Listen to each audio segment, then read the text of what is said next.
Oi, Dai. Tudo bom, minha linda? Beijo pra você. Charles, Deus abençoe, Ideia, Lia. Só pra gente concluir, né, nosso estudo.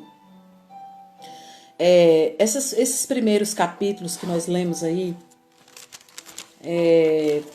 do capítulo 1, né, nós encerramos aí o capítulo 4. Eu quero dizer pra você que Paulo defende a justificação pela fé, certo? Do capítulo 1 ao capítulo 4, ele bate forte na justificação pela fé, somente pela fé. E a partir dos últimos capítulos, que são o 5 e o 6, Paulo ele defende a nossa liberdade em Cristo e como a gente deve viver em Cristo. Então, no próximo estudo da gente, aí no capítulo 5, é sobre isso que a gente vai falar. Eu quero deixar bem claro para você, meu irmão, minha irmã, que está sempre aqui, a gente está fazendo esse estudo, que eu não tenho, vamos dizer assim, nenhum problema com nenhuma instituição, não tenho. Eu acho importante congregar, sim. Eu acho isso é necessário, faz parte da nossa comunhão. Nós somos uma família e isso nos aproxima, isso nos torna fortes e como família a gente vai para esse ajuntamento, congregar e cultuar ao nosso Deus, ao nosso Pai, né? Então isso é importante sim, tá bom? Eu não quero aqui que você entenda que, Tânia, quer dizer que eu não vou mais para igreja nenhuma com essa carta de Paulo. Não, o meu desejo é que você amadureça no conhecimento, tá bom? Que onde você for, onde você congrega, você tendo conhecimento, meu irmão, se tiver errado, você vai ver que tá errado. E não vai deixar ninguém te acusar, porque você tem entendimento da palavra de Deus, tá bom? Esse é o meu propósito com esse estudo dessa carta. É você ter a sua vida com Jesus livre do medo, livre da culpa, livre da condenação, que muitas vezes Jesus não colocou sobre nós. Ele disse assim, olha, aprendei de mim. Olha só, Jesus disse, aprendei de mim, que sou manso e humilde de coração. Aprendei de mim, aprendam comigo. Eu sou o exemplo de vocês. É a mim que vocês devem imitar, é com a minha forma de viver, é com o que eu estou ensinando, é que vocês devem viver. Então, Jesus disse assim, vinde a mim, todos que estão cansados e sobrecarregados. Irmãos, isso é muito importante. Quando Jesus disse isso, vinde a mim os que estão cansados e sobrecarregados, ele está falando um pouquinho antes aí sobre jugo, sobre os fardos pesados que os religiosos colocavam sobre as pessoas e que eles mesmos não carregavam porque eles não eram capazes, eles colocavam jugo, um jugo pesado sobre as pessoas de tal forma que nem eles entravam no reino dos céus e acabavam impedindo outras pessoas de entrar no reino de Deus por conta das regras, das tradições, das doutrinas, dos dogmas.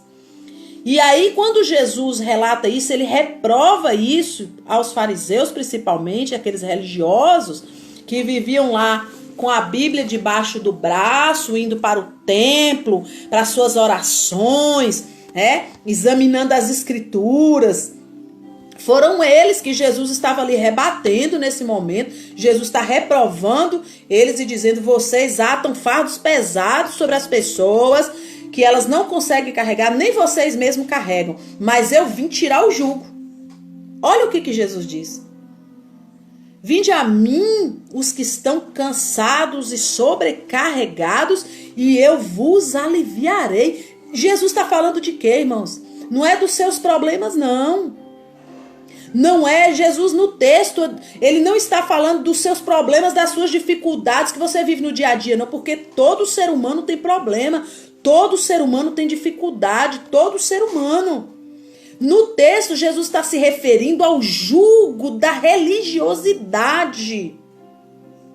Eles observavam os dias, os meses, entregavam o dízimo, faziam longas orações, se preocupavam com a imagem religiosa deles, mas não tinham misericórdia, não tinham compaixão, eram aproveitadores, iam para a casa das viúvas com desculpa de fazer muita oração só para encher a pança. Jesus estava batendo, era contra eles, contra esses religiosos que exigia das pessoas uma conduta e um padrão moral que eles mesmos não praticavam, mas eles faziam isso em nome de Deus, viviam de fachada, viviam de aparência, e Jesus chega para aquelas pessoas e diz assim, ó, venham a mim, vocês que estão cansados e sobrecarregados. Tem gente que está sobrecarregada nas igrejas, sobrecarregada de doutrina, sobrecarregada de obrigações, porque tem que ser, porque tem que fazer para agradar a Deus, com o fim de agradar a Deus.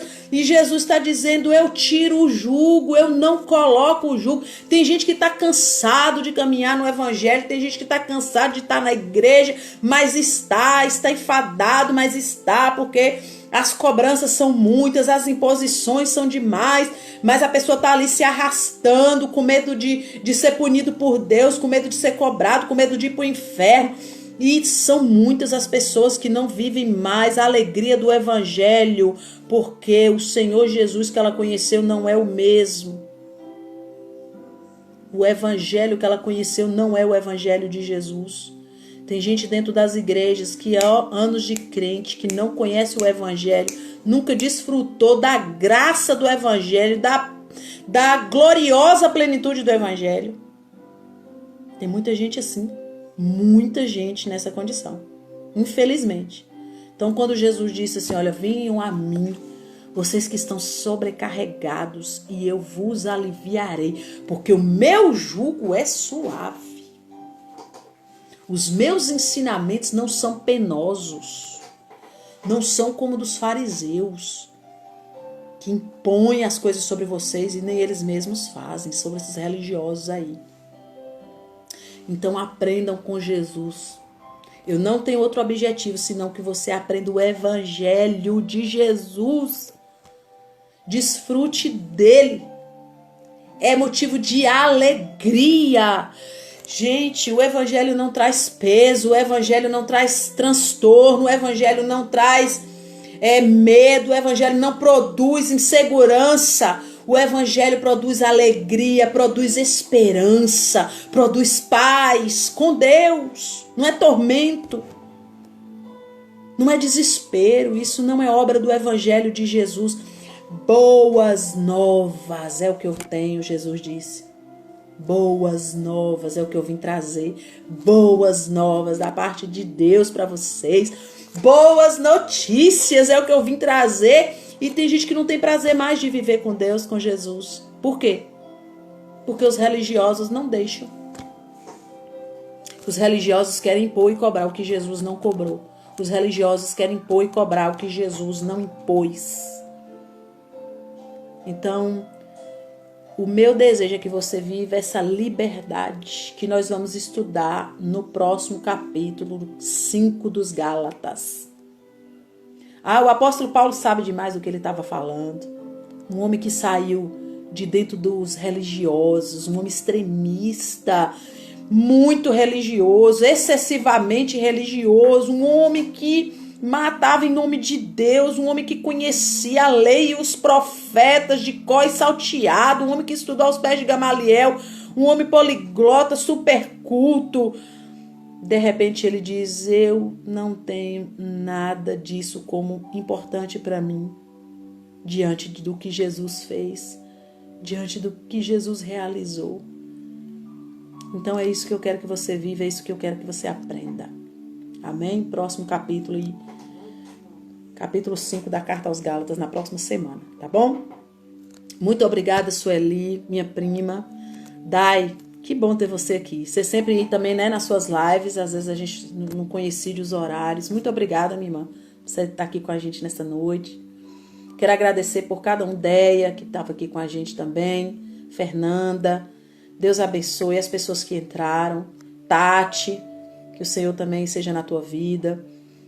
E eu quero dizer que eu estou aqui para o que vocês precisarem, alguma dúvida. Pode mandar um zap para mim, pode mandar aí também no direct, no Instagram. alguma pergunta, alguma dúvida, estou aqui, olha, com toda humildade. O que eu não souber responder, eu vou orar e pedir o Espírito Santo para me ensinar, para eu ensinar você também. A gente vai aprendendo junto, tá bom? Então, pode me perguntar o que você quiser saber, que nós vamos juntos descobrir o que Jesus nos ensina, o que o Evangelho nos ensina, tá certo? Deus abençoe a tua vida, muito obrigada por participar. Lia sempre está com a gente, Deus abençoe, Lia. Deia também, muito obrigada, gente. Deus abençoe grandemente a vida de vocês, tá certo? Vamos orar para agradecer. Pai, muito obrigada por esse momento, muito obrigada pela tua palavra tão plena, tão linda. Mais uma vez o teu Espírito sempre fala conosco. Quando Jesus disse: se vocês obedecerem às minhas palavras, se vocês fizerem o que eu mando, verdadeiramente vocês serão meus discípulos. E vocês conhecerão a verdade, e ela libertará vocês. E que seja assim então, Jesus, nas nossas vidas. Que possamos aprender com o Senhor. E a nossa vida, Senhor, seja prática diária daquilo que o Senhor... para que sejamos verdadeiramente os discípulos do Senhor nessa terra, para essa geração. Que a tua bênção seja sobre nós, permaneça conosco, o teu Espírito Santo. E eu te louvo pelo entendimento que a tua palavra, Senhor, traz a nós. Luz para os nossos olhos, lâmpada para os nossos pés é a tua palavra. Obrigada, Senhor.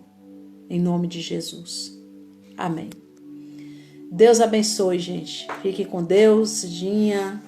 Deus abençoe, Tatiane. Até a semana que vem, tá?